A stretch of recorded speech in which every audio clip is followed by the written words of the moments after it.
No Agro Mais Entrevista de hoje, eu tenho o prazer de receber o engenheiro português Carlos Martins, que conhece muito bem o Brasil. Mas ele tem uma especialidade que nos interessa muito, a área de saneamento e também de tratamento de resíduos sólidos. Ele tem uma participação em eventos importantes que tratam dessa matéria e, como especialista, é o que nós vamos conversar com ele no programa de hoje. Muito obrigada pela sua gentileza de estar tratando conosco, o senhor que já passou por cargos importantes na gestão pública e privada também de Portugal. O Brasil, a partir de 2020, teve a definição de um marco regulatório na área do saneamento. Foi um momento em que houve uma abertura para que o setor privado, nacional ou estrangeiro, viesse fazer investimentos na área de saneamento básico. O senhor, como especialista na área, que viaja pelo mundo inteiro, que conhece não apenas Portugal, mas o Brasil, acha que isso é uma oportunidade para novos negócios? Eu julgo que este novo marco legal é, de facto, uma oportunidade para alterar um pouco o quadro de referência que se vive ainda no Brasil, de ter ainda quase 50% da população sem tratamento de esgoto, tem ainda uma população significativa que o destino final dos seus resíduos são os lixões, e ainda em termos da água, quer em termos da qualidade da água que chega à casa dos cidadãos, quer daqueles que ainda não têm essa possibilidade, também ainda é um número expressivo. E, portanto, ter uma meta ambiciosa como aquela que é colocada pelo plano e pelo marco legal, julgo muito relevante. Do ponto de vista daquilo que é o novo figurino de dar um papel relevante às entidades privadas, eu julgo que ele deve decorrer da circunstância de, eventualmente no Brasil, isso ser um motivo para uma maior agilidade e uma maior velocidade de concretização dos projetos e dos planos. Eu considero que, embora Portugal tenha um modelo muito mais assente na área pública, considero que daí não vem nenhuma dificuldade, antes uma oportunidade. Não quero deixar de deixar nota clara de que penso que essa participação deve ser acompanhada de uma boa governança em dois domínios.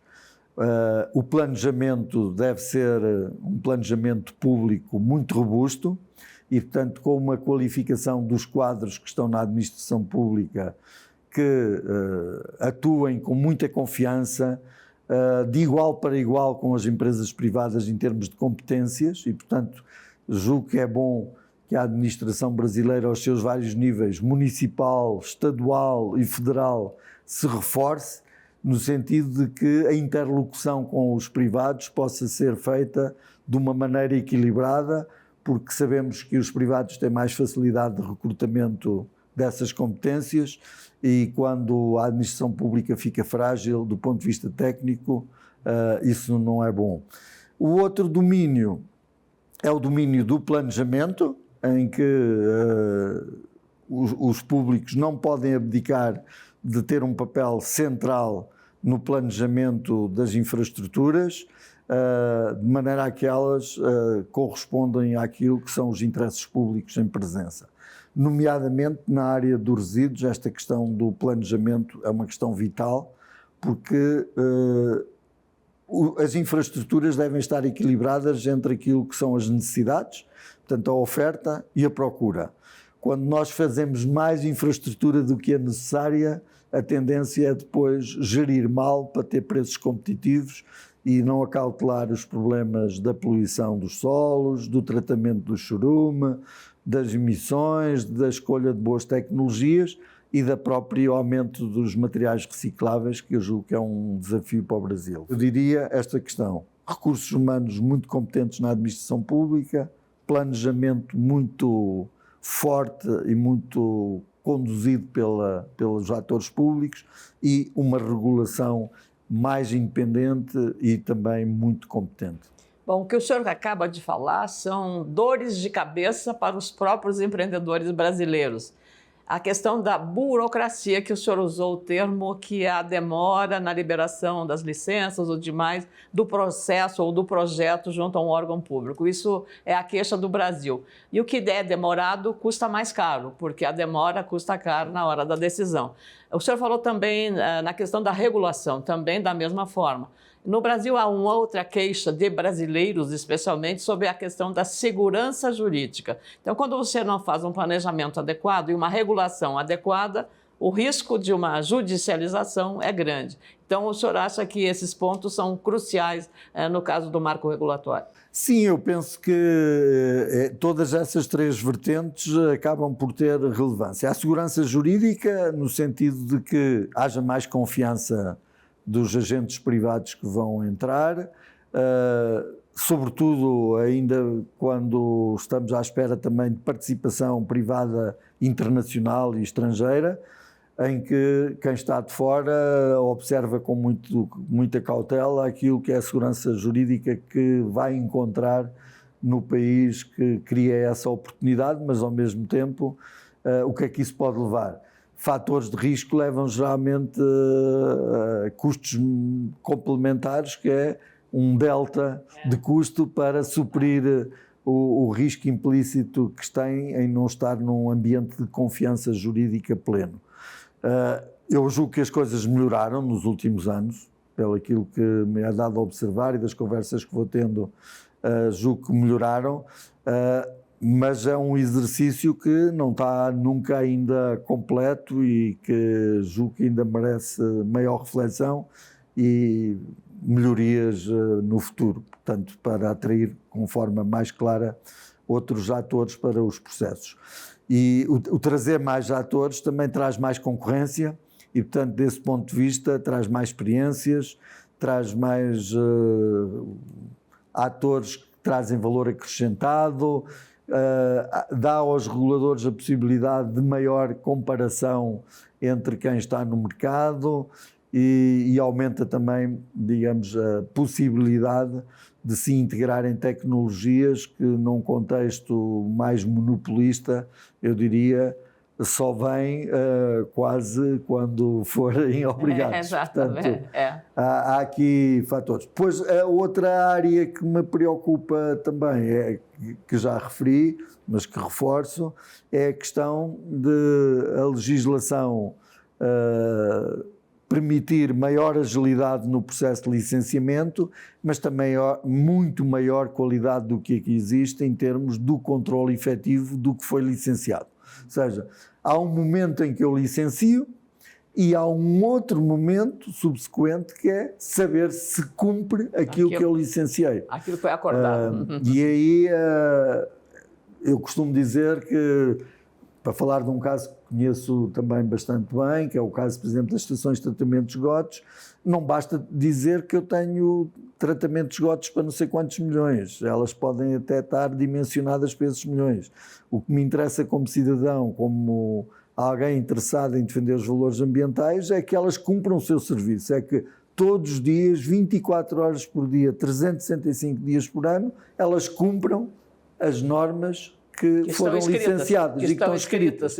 E para isso obriga-se a que haja uma fiscalização robusta, e o caso de Portugal nós também tivemos insucessos, vamos lembrar, nos anos 90, em que depois, com a criação das Águas de Portugal, tudo isso se alterou um pouco, também com maior regulação, foi criado também um regulador, foi criado um regulador ambiental.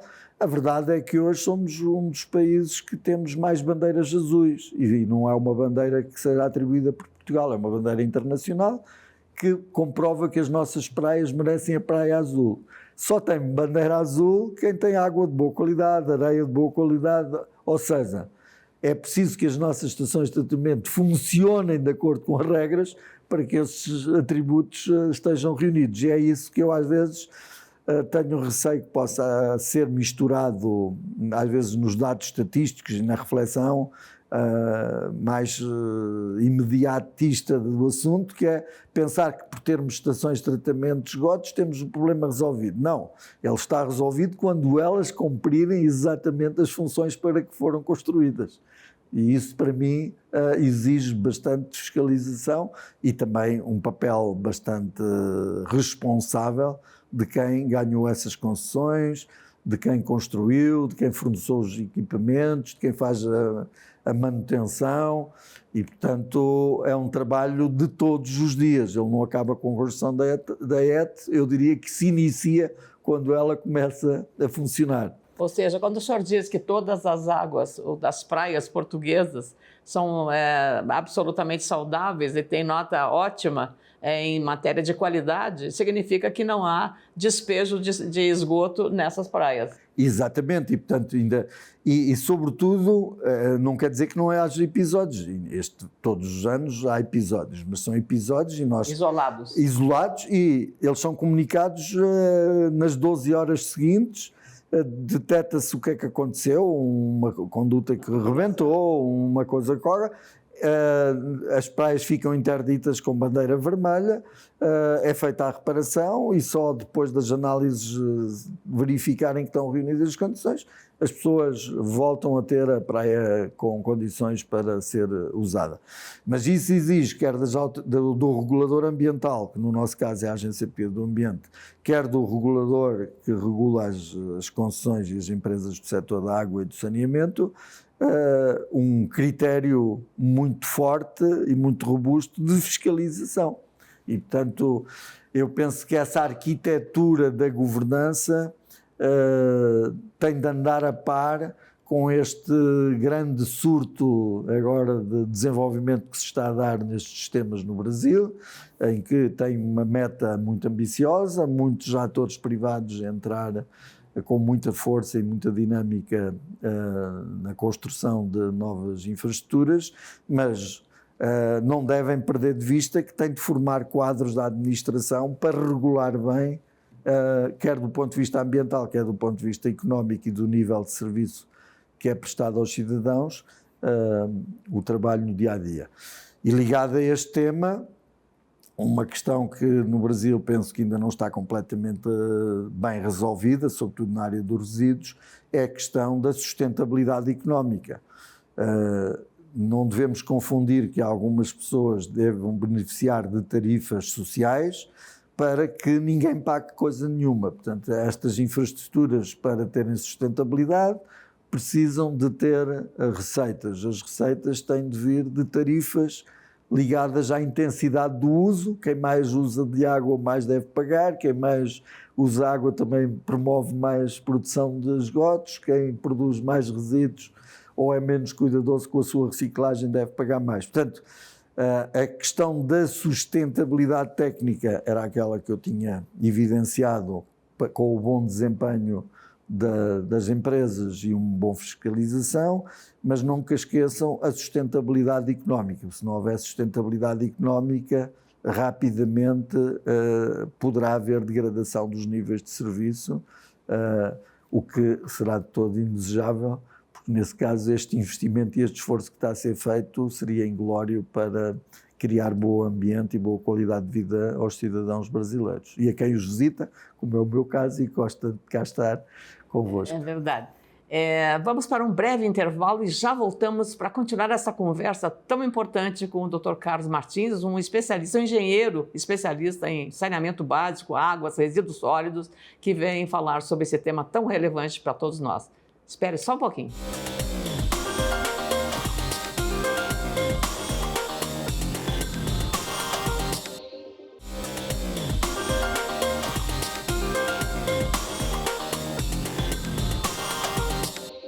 No Agro Mais Entrevista, nós continuamos conversando neste segundo bloco com o engenheiro Carlos Martins. Ele é uma das autoridades portuguesas mais importantes na área de saneamento básico, na área de abastecimento, de esgoto, de resíduos sólidos, toda essa área tão importante, especialmente para a saúde pública de qualquer ser humano.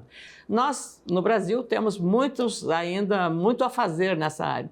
E temos um sistema federativo, que é a União, o governo central, os estados, os primos que nós chamamos remediados e os primos pobres, que são os municípios. São mais de 5 mil municípios. É possível esse sistema funcionar bem? Tem que ser integrado? Tem que ser só municipal, só estadual, só federal? Como é que, na visão de especialistas, o senhor vê a questão do saneamento?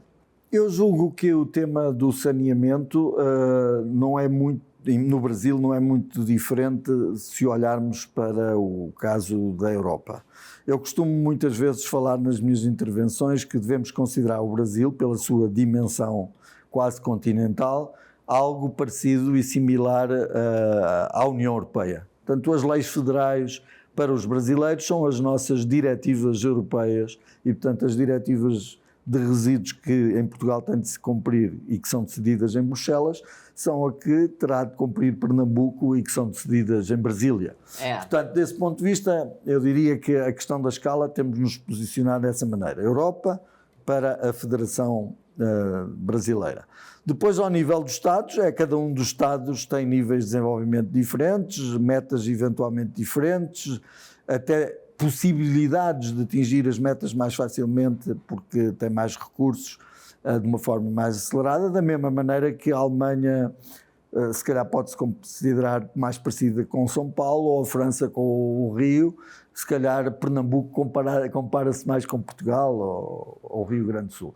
Portanto, também na Europa, cada um dos países tem de cumprir as normas todas e atingir as metas europeias, mas cada país adapta às suas circunstâncias. Da mesma maneira aqui no Brasil, tendo de cumprir a lei federal, cada Estado deve encontrar a estratégia que melhor permite, no seu contexto, atingir esses objetivos, e admito que eles sejam relativamente diversos pelos níveis de partida que cada um está e pelas possibilidades que cada um tem de poder fazer esse caminho.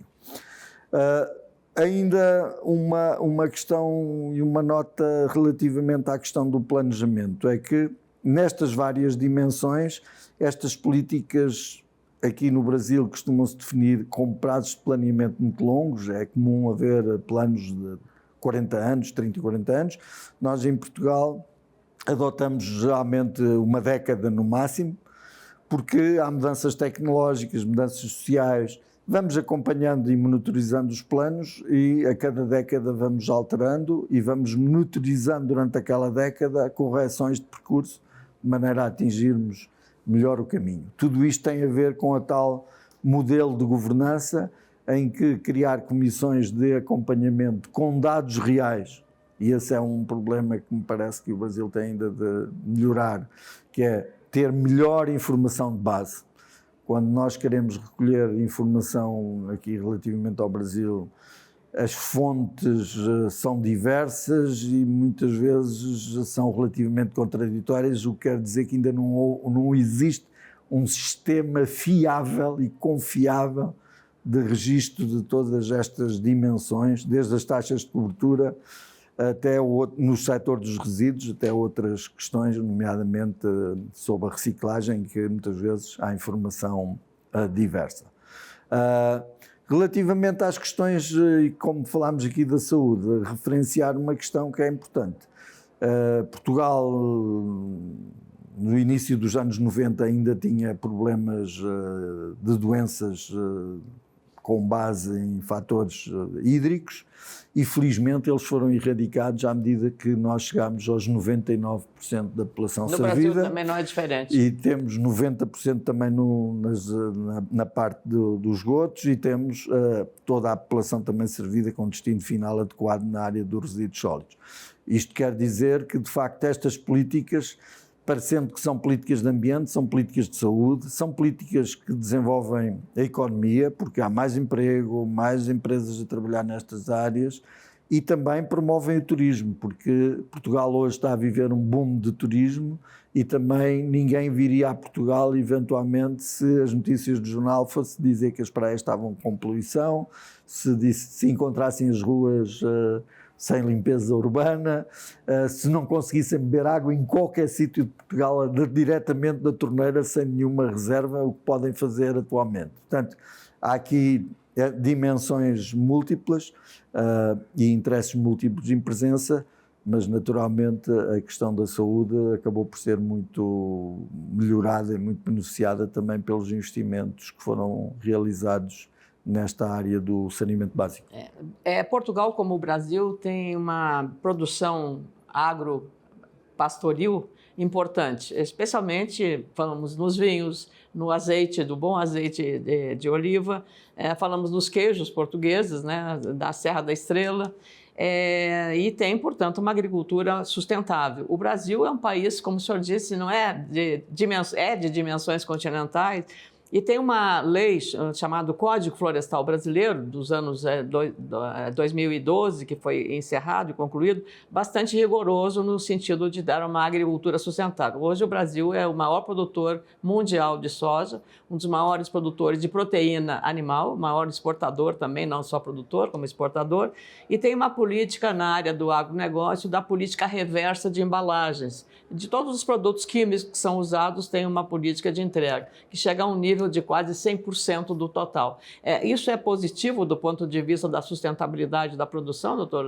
E do ponto de vista do senhor, que é um especialista na área de saneamento e de controle sustentável? Sim, há algumas dimensões que não tenho informação precisa no domínio da agricultura. Vou-me reportar mais à questão da agricultura naquilo que são os interfaces com as questões que eu conheço melhor.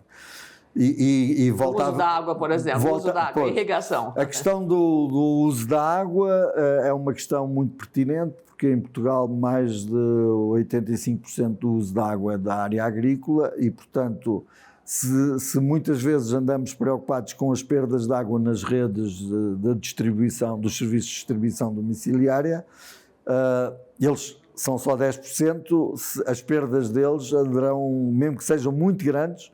Em Portugal temos empresas que só perdem 10%, mas mesmo que alguma atinja 30% ou 40%, seria uma percentagem ínfima se comparada com um ganho de 10% em 85%. Portanto, a eficiência hídrica hoje, sobretudo no setor agrícola, é um tema em Portugal e é um tema em que eu diria as associações de agricultores, as associações de regantes, estão cada vez mais despertos para isso e, portanto, em Portugal hoje convivem situações de, eu diria, o máximo quase tecnológico que se possa imaginar e super eficiência hídrica, mas convivem com práticas ainda muito rudimentares, sobretudo em zonas em que a extensão agrícola ainda é de minifúndio e, portanto, as pessoas não têm capacidade de fazer investimentos na modernização dos seus sistemas.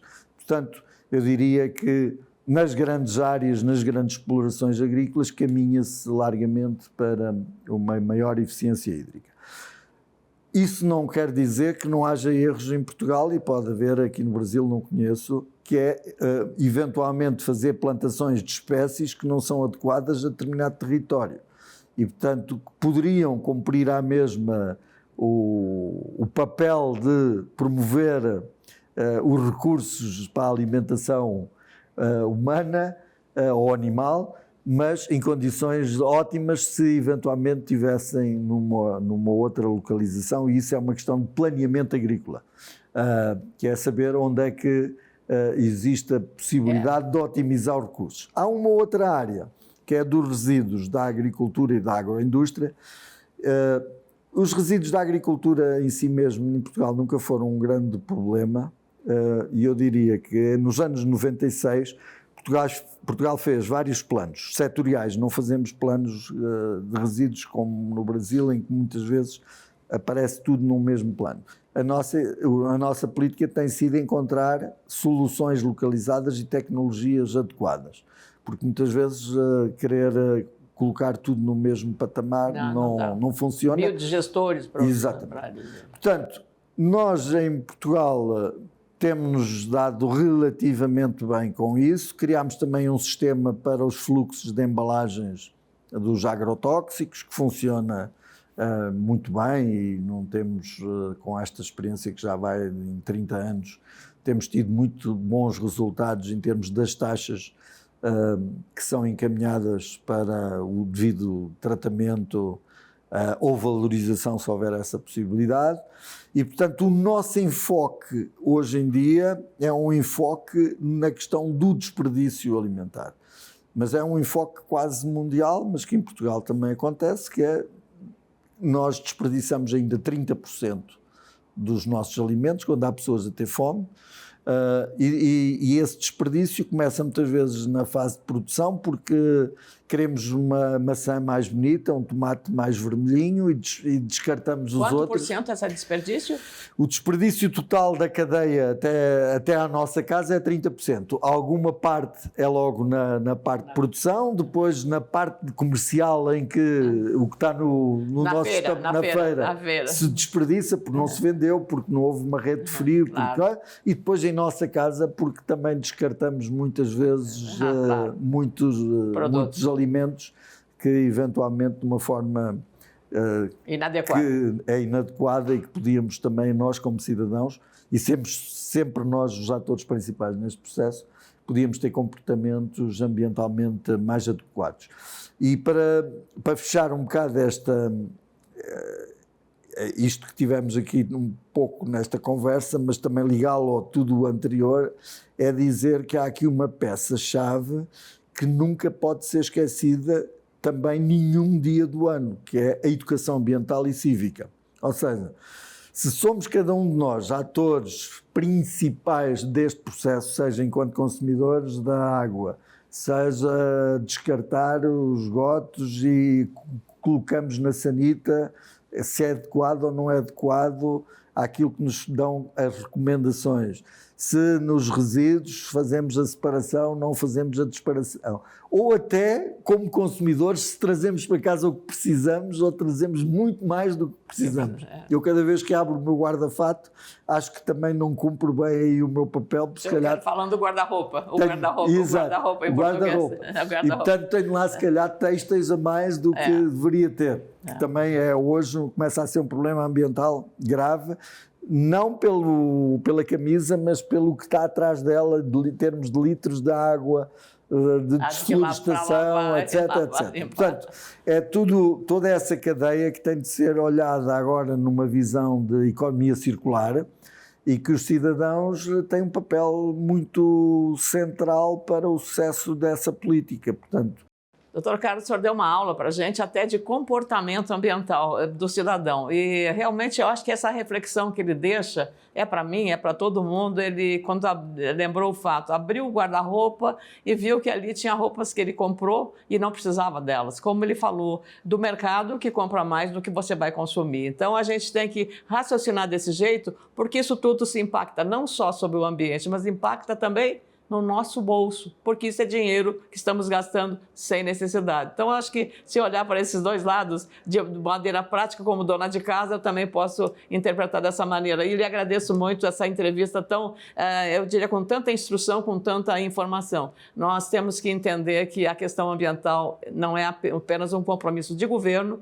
de gestores públicos ou de empresas privadas. É um compromisso nosso com a nossa própria saúde. Dr. Carlos Martins, muito obrigada mais uma vez por essa maravilhosa entrevista e ensinando tanta coisa boa para todos nós. E nós voltamos com o Agro Mais Entrevista na próxima semana. Muito obrigada pela sua audiência.